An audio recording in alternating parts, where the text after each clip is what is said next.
Hello.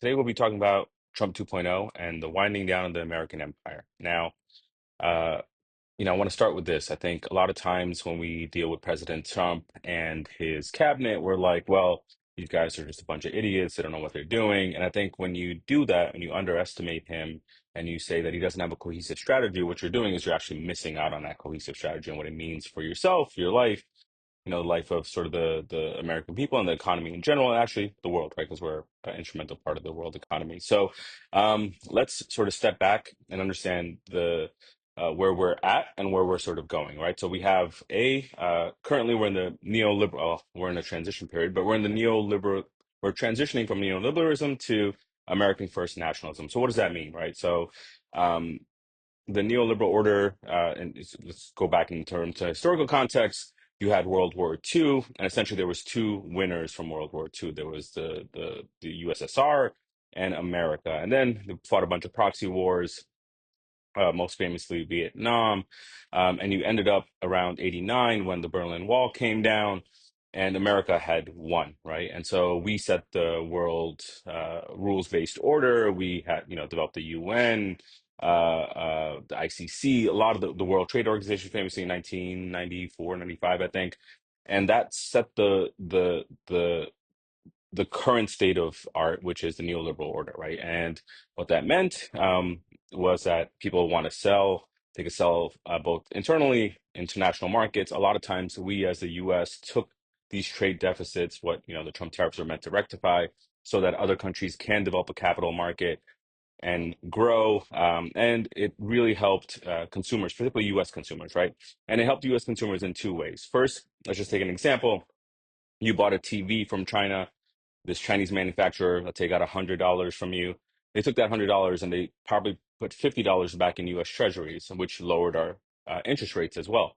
So not only did you get a TV, but you also got a mortgage that was at 2, 3, 4%, something really low for your house as well. So we benefited, immensely from this. And now we're switching to a America first nationalism. What does that mean?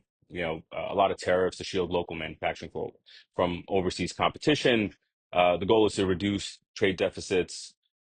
We want American workers to be developing goods for American consumers, and you want a supply chain resilience, right? So you're going from a world where you want to connect everything to a world where we're more isolated. And when you're isolated, guess what? If you're attacked, you don't want to be relying on steel from China or gas from Russia. You want to have those supply chains here, right? And so it's a drastically different world, and that's the one that we're sort of moving towards now. If you believe in the neoliberal order, you're going to be like, this guy's a dunce. I don't know what he's doing. He doesn't know what he's doing. We're in this world. But if you're wanting to go to American first nationalism, you're like, this guy's a genius, right? Because he's actually doing it. And it's only been, I remind people, it's only been 3 months, and we already have tariffs that would. We're going back to like pre-World War II era. So it depends on your perspective. And similarly, when you had President Zelensky come into the office, if you are neoliberal, you're like, what are we doing? Why would we ever treat our partners like this? We have to defend the world order. If you're American first nationalist, many you can see this play out on Twitter, right? You're like, why would we want to be the world's policeman? This is stupid. We want to have domestic priorities. We want to leave, and it's a great way to sort of galvanize the base, right? And again, you see it happening on social media. You see it happening on Fox News versus CNN or MSNBC, whatever your uh, uh, uh, viewing choice is. And again, if you're on the neoliberal side, it seems alien, but if you just put on your America First nationalism hat, it actually feels very on point. And so this is sort of a artistic view of all the bases we have everywhere. And so, as you can imagine, this is not going to last. We are uh, the world's policeman is coming home is the theme here, and uh, the things that he's doing in terms of foreign policy is gonna retrench us from the world, right? And again, it's only been 3 months. People are like, no, we still have these bases. For now, it's going to change. right? And how is it going to change? We're going from a unipolar world where the U.S. is across the world protecting shipping lanes and making sure people adhere to the rule of law and castigating, countries if for human rights violations, not letting gays marry or women vote, to now saying this is our region, and you can see the region. It's all in blue there, Latin America, North America, and look, that big piece of chunk of land, which he keeps talking about. Again, if you're in the neoliberal camp, you're like, why does he want Greenland? If you're in the, hey, America first, that region, that Greenland looks pretty close to America. And I don't know if this is just a map issue, but it looks like we want that, right? And so he's really hankering down and securing the the North America, South America, Greenland region for America. That's we're the regional superpower here. This is our domain. And Asia Pac is going to be China. India is an interesting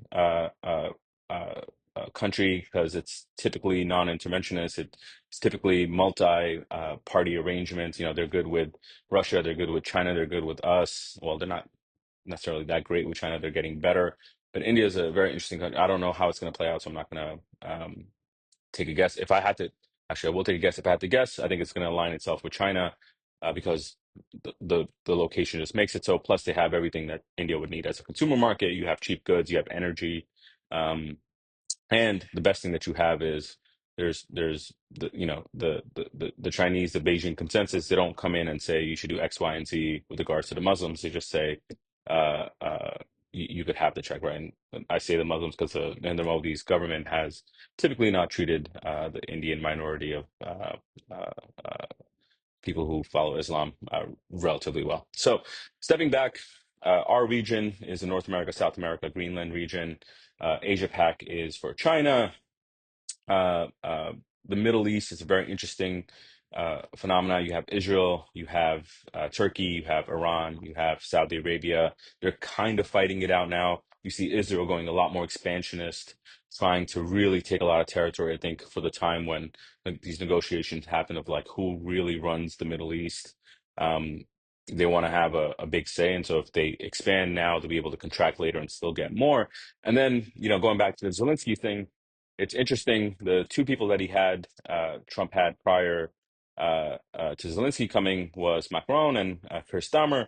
And why did he have those two people and why did he call with Putin? Well, those are the only three nuclear powers in Europe, right? So Europe is still TBD. But if you think about Germany, you think about France, you think about the UK, they're going to spend a lot more money on defense because, if you're a regional hegemon, and that's the world where we're going to, they're going to want to win that world, right? And they don't want Russian influence in that European domain. So, again, if you have your neoliberal hat, you're like, this is stupid. This is not how things work. If you have your America First nationalism, polar world, then this is exactly how it's going to play out. And how do you sort of see the signals? Well, this is the same guy who had a four-star military general fired because he was black, right? And called him a DEI hire, which is insane. But he appointed a Latin American person as a Secretary of State, right? And so, again, the first visit was getting, I think it was to Colombia, but then it was like to Panama to get the Chinese out of the Panama Canal. This is our region, get the hell out, right? He has tariffs on the EU, China, and then kind of leaving Mexico and Canada alone, but having a little bit of tariffs there to encourage domestic production, but also kind of working with them to have unified tariffs on against China, right? Because in a multipolar world, you still want to be the number one top dog, and China is your biggest competitor. And then, deals to build these data centers and hard tech back in the US and also taking over Greenland, right? Again, it seems insane when you're like, oh, the neoliberal world, why would you want Greenland? It's only 50,000 people. In a multipolar world, Greenland is actually very strategic. I would start thinking almost like if you're playing a game of Risk or if you're playing a game of diplomacy, which is better than Risk, highly recommend.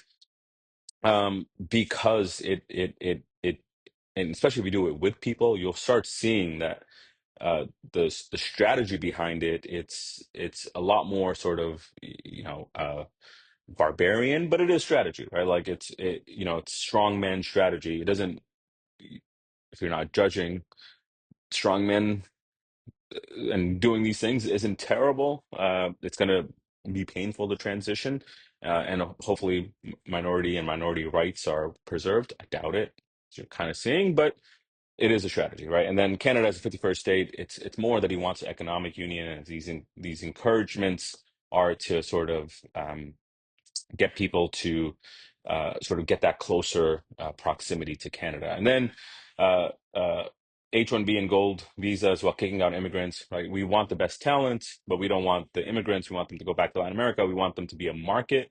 And they could be there. We want to be that regional power that sells into Latin America. We don't want Latin Americans here. We want U.S. people to have jobs. We want America first, people who are American to have these jobs. And then, but as we need it, we'll pull in H-1Bs, right, for comp sci, for biology.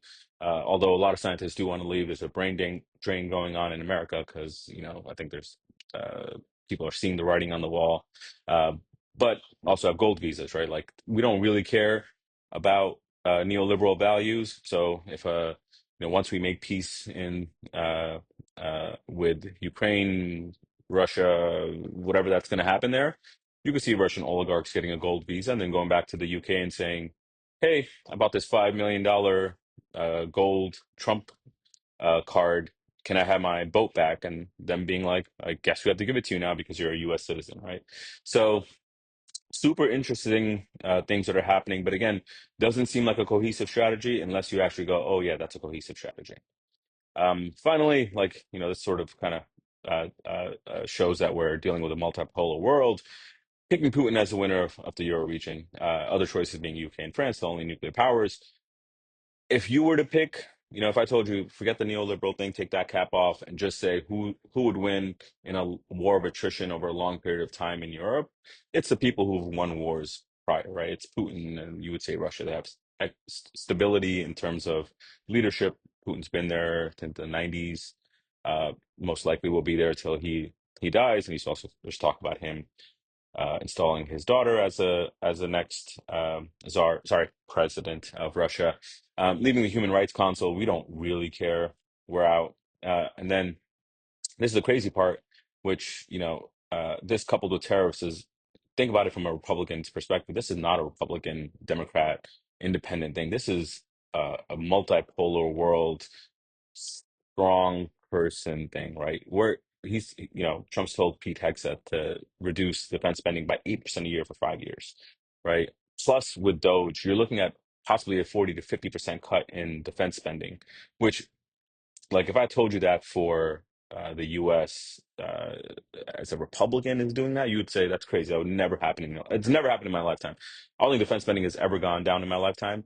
For it to possibly go down by 50% in the next 5 years is, I can't even fathom that. Um, Plus, you have tariffs, which are essentially another word for a tax increase, right? So you're seeing a Republican that does not behave like a Republican. So this is not a Republican. This is a person who's transitioning the world, because Republicans and Democrats, just to sort of why he's not a traditional Republican, still fall under the neoliberal order, right? They're both committed to free trade, they're committed to businesses, and that's why people get frustrated with the Democrats, actually, because they say, "Well, what's the difference between you guys?" And in a sense, it's true, right? It's a lot of it was fought on the culture wars, and now this guy's a third party. Like this is a third party candidate who's kind of taken over the Republican Party. But what he's essentially doing is he's saying, we are done with the world. We're going to be the strongest in our region, and we're going to cut defense spending about 50%. We're going to raise taxes. We're going to balance the budget, and we're going to come out of this stronger as a manufacturing powerhouse. America, it might work. That's a it's a hard thing to do. So do I hope it works as an American? Yes. Do I think it'll work? Ugh, I don't bet against American people, so I'm gonna say yes. Freaking do it. But no, I don't. I think it's a terrible idea. But the rest of the world is waking up, right? So Europe, in 3 days after the Trump-Zelensky meeting, passed the $843 billion defense spending plan. Europe doesn't. You can't even get a menu at a restaurant in Europe in 3 days. Like they are the slowest. most thoughtful, democratic people, and they passed close to $1 trillion, right? So the world knows this. We're not there to protect them, and you saw that in Signalgate as well. Uh, we're essentially like, I'm tired of bailing these people out. I hate this. France insinuating that they extend the nuclear umbrella for Europe. Article 5, which is attack on one is an attack on all. Typically, the bedrock of it was that the U.S. would provide a nuclear shield, right? Because not only do we have the nukes, but we also have the submarines to launch them, the command and control to understand when other people are launching nukes. We have the whole infrastructure to be able to sort of police, right? We're the global police. Um, we don't have that anymore. So what you're seeing now is, in addition to defense stock spending, and if I was a person who's investing in the defense, in European defense, what I would say is, what is the number one thing that they're going to try to replace? They're going to try to replace the command and control aspect of things. So if you're looking at where you would invest, it would probably be around satellite communication technologies. And then from there, artillery, they artillery plus like weapons, they have the capacity. So those are more, you're going to get those orders, but the number one thing that you're going to have to replace, and for example, when the Europeans, particularly France, did their attack on Libya, they used American command and control. So American command and control, Starlink replacements, that's going to be really important. Um, and the first step is, we got you with the nuclear umbrella, and France is saying that. I'm pretty sure UK kind of back channeled this with the rest of Europe as well, particularly Germany, right? Because that's a country that doesn't have it. And you also have Germany and Poland and Japan saying we might go for the nuke. South Korea probably wants something like that as well, given North Korea has a nuke. And you're seeing regional defense stocks all across up, right? From Japanese to Korean to European. I mean, everyone's like, okay, we're on our own. Uh, and he keeps needling people, which means he's probably not going to protect them, right? So if you're saying, Trump is saying, uh, you need to spend 10% of, no country could ever, that's like an insane number. Uh, that what essentially is happening here is, there's a deal to be made with China. Taiwan's going to be the piece that you barter, and uh, he's setting the stage for it, in my opinion. I don't, again, you never know, but generally, if the theme is multipolar world, our region, you're going to want to deal with China. So you start tariffs at 54%. You go there, say, I need X, Y, and Z. I'm not going to provide precision weapons to Taiwan. Let's make a deal. And, complaints about the security pact with Japan. Why? Because, again, think about it this way. If China were to take over Taiwan today, what would we do? Right? Like, and I don't think Trump would do anything. And the bigger question is, should we do something? And again, I'm not going to get into that, but I'm just saying, in a multipolar world, that's theirs, right? I don't, I'm not saying this at a callous way. It sounds callous, but that's the Asia Pac region. Yeah, there you go. How do you solve a problem like the dollar? The one thing we do have going for us is the dollar, but money's going home, right? So 50% of global trade is dollar denominated, and you kind of have like this really circular system. So let's say if you want to buy oil from Saudi Arabia, if you're China, you send US dollars, you get oil back, and then Saudi Arabia takes those US dollars, buys US financial assets, and then weirdly, China uses that oil, makes something, and you're sending renminbi denominated goods, but then as the dollars come back, you're also sending the dollars back. So the dollar is sort of that, it's the intermediary for all global trade, right? So it's a place where it has a lot of strength, and that's why you have the trade deficits. It's sort of this weird system of like, we want to preserve, and Trump said this, the role of the dollar, but we don't want the trade deficits that come with being the role of the dollar. So it's a very hard circle to square.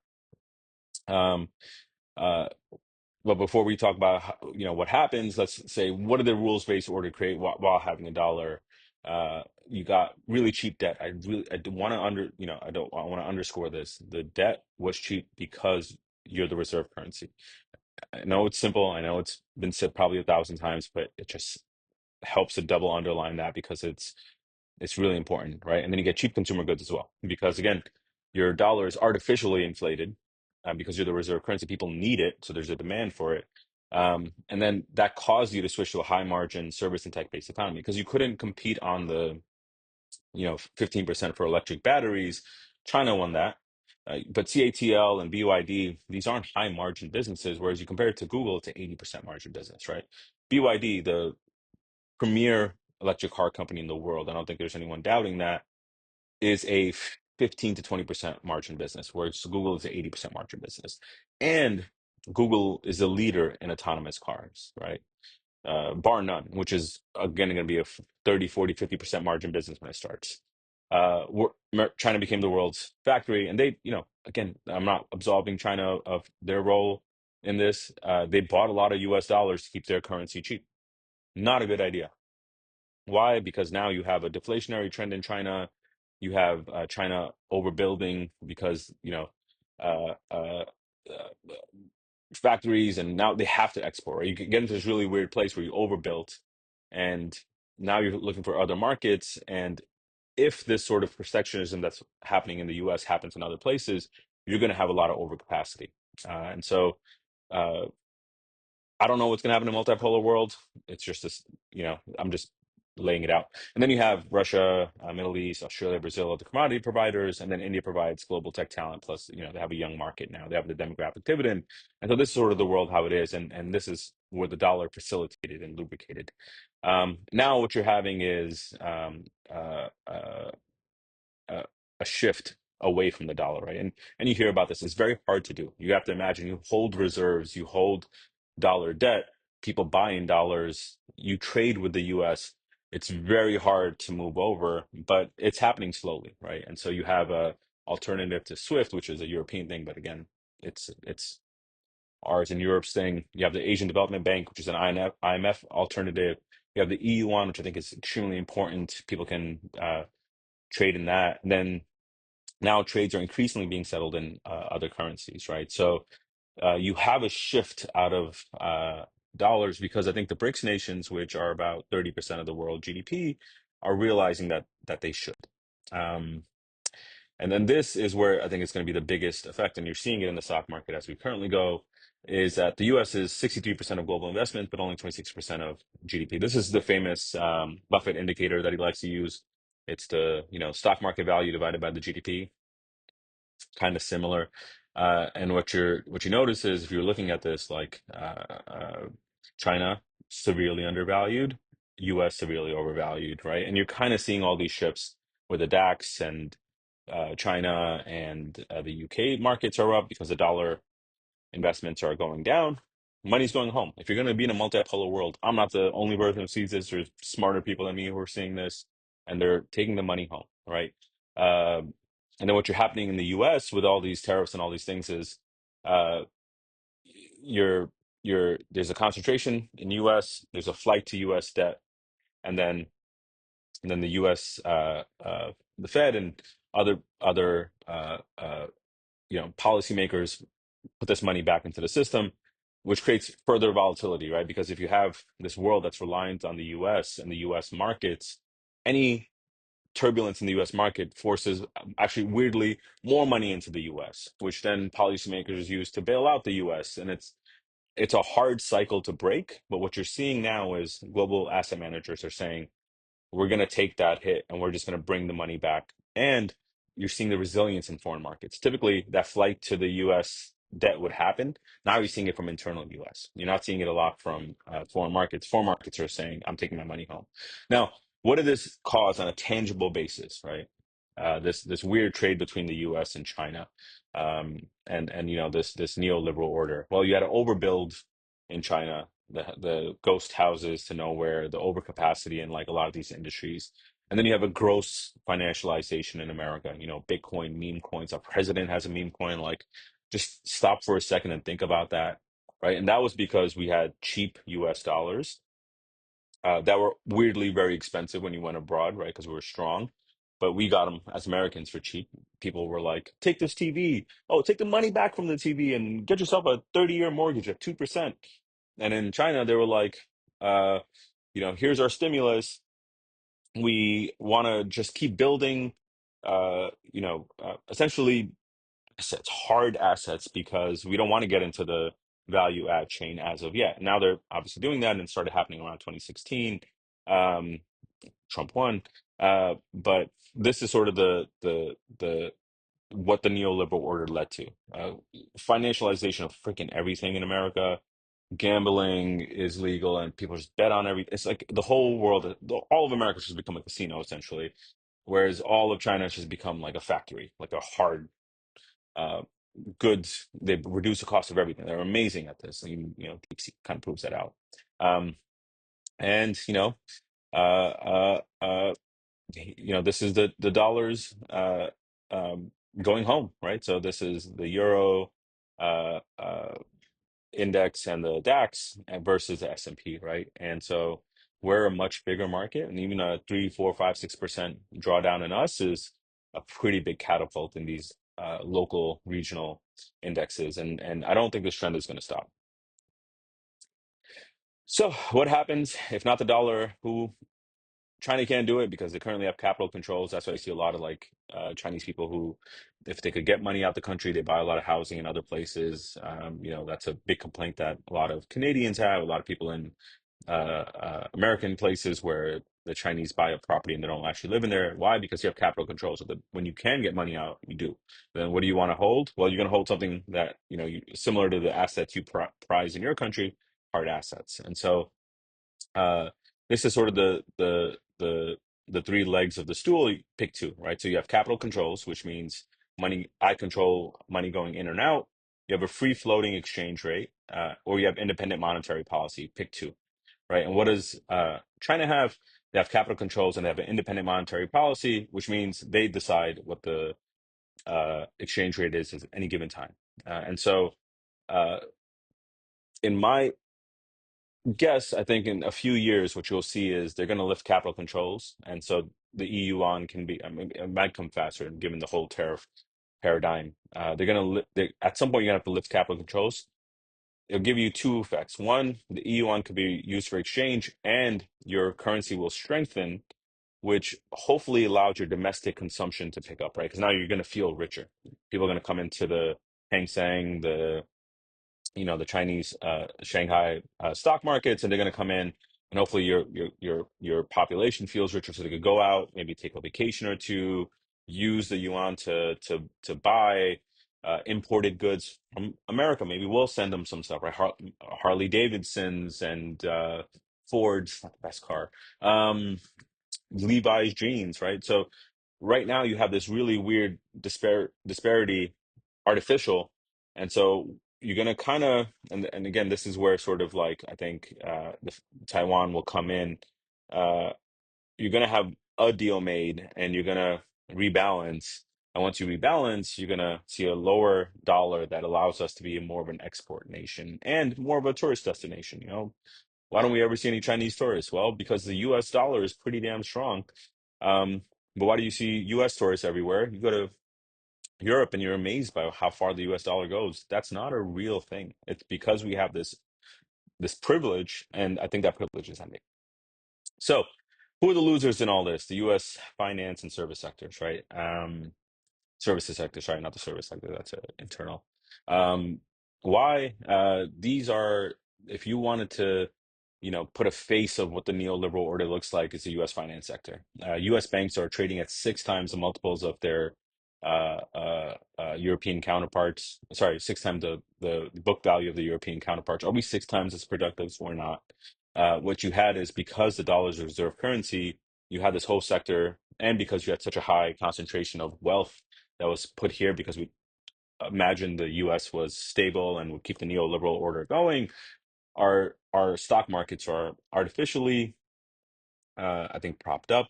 And so a lot of these fund managers, a lot of these meme stock traders, a lot of these, even if you go on, Instagram, TikTok, you're always inundated with, here's follow my financial wisdom, and I'm a trader and I do X, Y, and Z. It's all those things are going away, right? And a lot of those services that were built around there, legal, consulting, a lot of these are going away. And we're going back to manufacturing, insular economy. And companies that benefit from low cost manufacturing are also going to suffer, right? So Nike, the Walmarts of the world. Uh, I think this is going to be controversial, but I think, U.S. news tech, why would Europe allow Facebook or X or even Google, YouTube, uh, to potentially propagandize their youth when they see China with the Great Firewall doing a great job, getting local champions whose algorithms they could control, right? And I think, again, people don't think this could happen. They still think we live in a neoliberal world. If I'm Europe right now, the first thing I'm doing is saying, Elon Musk, you supported the AfD in Germany. If I'm German, I'm saying, get the hell out of here, man. If I'm facing a 20% tariff and you're supporting the fascist right-wing party in my country, guess what? It's just a firewall. It's not even that hard. Or put a tax, whatever. Consumers all across the world for now during the transition period, I think ultimately, once the GDP sort of to market size line up, I think China's going to see a stronger yuan. I think the BRICS nations in general, commodity nations in general, the consumers going to be able to have better purchasing power. And then people don't want to see the spread of nuclear weapons. I think, now the nukes are going to become increasingly important. Once you lose the global policeman, guess what? If you didn't have police in your neighborhood, everyone's got to get a gun. So everyone's going to get, well, certain regional power is going to get a gun just to be like, don't F with me. And so, I don't know. That's going to be tough. Winners, commodity suppliers. The a lot of the financialization of the system is going to come down, so hard assets are going to be there. Regional champions that make a lot of money, the crafts, the utilities, the Coca-Colas of the world. Coca-Cola has this bottling structure, so you do get regional champions. So it's actually pretty interesting and could work out. Again, it might not work out. People might kick out Coca-Cola. India famously did that. We have thumbs up.